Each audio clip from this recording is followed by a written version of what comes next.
TPC general secretary Chenagani Dayakar MP Eatala రాజేంద్రపై కీలక వ్యాఖ్యలు చేశారు. బీసీల కోసం మోదీని నిలదీసే దమ్ము ఎంపీ ఈట్ల రాజేంద్రకు ఉందా అని ప్రశ్నించారు. చిత్తశుద్ధి ఉంటే ఈట్ల రాజేందర్ రాజీనామా చేసి రిజర్వేషన్ల కోసం మోదీ మెడలు వంచాలన్నారు.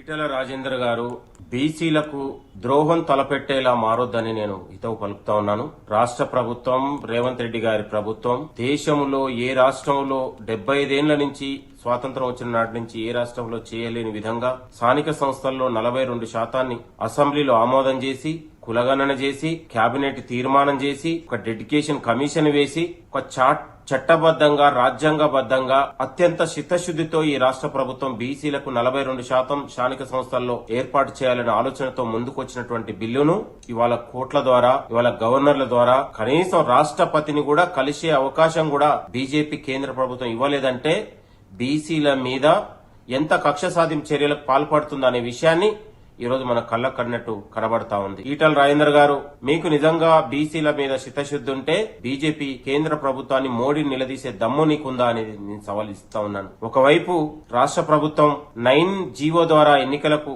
సిద్దమవుతున్నటువంటి తరుణంలో ఈసీ ఒకవైపు నోటిఫికేషన్ ఇస్తే మీరెవరు ఖర్చు పెట్టుకోవద్దు, ఇది అయ్యేది కాదు, పోయేది కాదని అవహేళనగా వెకిలిగా మాట్లాడినటువంటి ఈటల రాజేందర్ గారు, మీకు నిజంగా చిత్తశుద్ధి ఉంటే రాజీనామా చేసి బీజేపీ మోడీ మెడలు ఉంచే దమ్ము నీకుందా అనేది కూడా ఈటల